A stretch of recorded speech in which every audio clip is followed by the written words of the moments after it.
تو یہ ہے کہ وہ تو بہت افسوسناک اس دن وہ واقعہ ہوا. مطلب 75 سالہ ہماری ہسٹری میں، تاریخ میں اس طرح کے مناظر جو ہیں وہ پہلی بار دیکھنے کو ملے. اور اس وقت لیٹرلی میں کہنے کے سکتے میں تھا کہ یہ کیا ہو رہا ہے. ہماری عوام اور فوج آمنے سامنے تھی.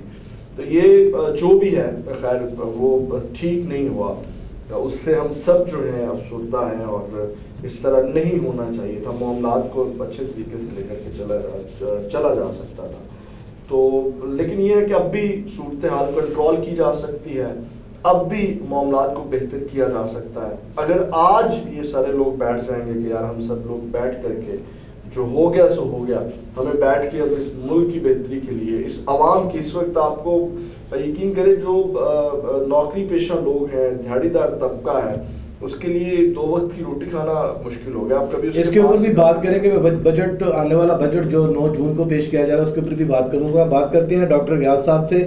ڈاکٹر صاحب کل جو ہے پنجاب پولیس نے جو ہے وہ ڈاکٹر یاسمین راشدہ کے خلاف جو ہے وہ عدالت میں جانے کا اعلان کیا اور انہوں نے کہا کہ ہمارے پاس ٹھوس ثبوت موجود ہیں. جو کور کمانڈر ہاؤس جسے جناح ہاؤس بھی کہا جاتا ہے، اس میں جو دہشت گردی ہوئی ہے، جو اس وقت اس کو جلایا گیا، جو معاملات تھے اس میں وہ کہہ رہے ہیں کہ ہمارے پاس ٹھوس جو ہیں ثبوت موجود ہیں. تو آپ کیا سمجھتے ہیں کہ اگر ان کے پاس ٹھوس ثبوت ہیں اور وہ عدالت میں جاتے ہیں تو کیا پنجاب پولیس جو ہے وہ ان کو ادھر پروف کر پائے گی؟ جی السلام علیکم. جی شاکر صاحب، بات یہ ہے کہ یہ تو پہلے بھی فوٹیج امپروو کر چکی ہیں ان باتوں کو، اور یہ یہ واقعہ قابل مذمت ہے. ہماری پاک آرمی پہ جو حملہ ہوا وہ قابل مذمت ہے.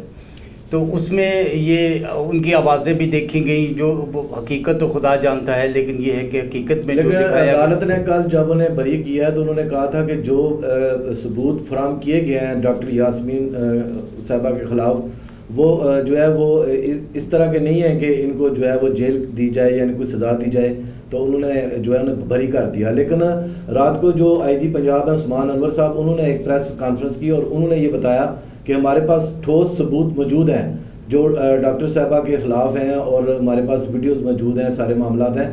تو اگر پہلے پنجاب پولیس کے پاس وہ ٹھوس ثبوت موجود تھے تو انہوں نے عدالت میں پہلے کیوں پیش نہیں کیے؟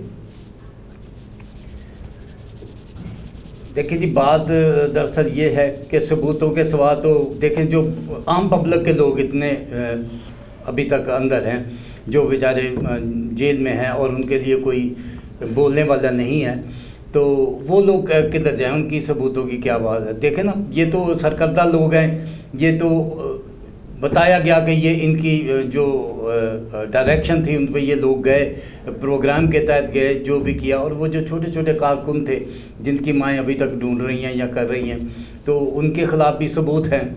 ٹھیک ہے جی، ثبوتوں کے خلاف. باقی ابھی یہ تو کہنا چاہیے کہ جو اس میں ملوث ہے، جو نظر آ رہا ہے، ٹھیک ہے، اس کو سزا ملنی چاہیے. اور یہ بھی ریکویسٹ ہے کہ ان کے لیے بہت ہو گئی، اگر گورنمنٹ رحم کرے، ہماری آرمی چیف ان پہ رحم کرے اور ان کو وارننگ دے کے ان لوگوں کو تو انہیں چھوڑ دیا جائے تاکہ ان ماؤں کی آنکھیں بھی ٹھنڈی ہوں، ان کا کلیجہ ٹھنڈا ہو، جو راستے دیکھ رہی ہیں، راہوں میں کھڑی ہیں کہ ہمارے بچے کدھر ہیں اور کہاں پہ ہیں.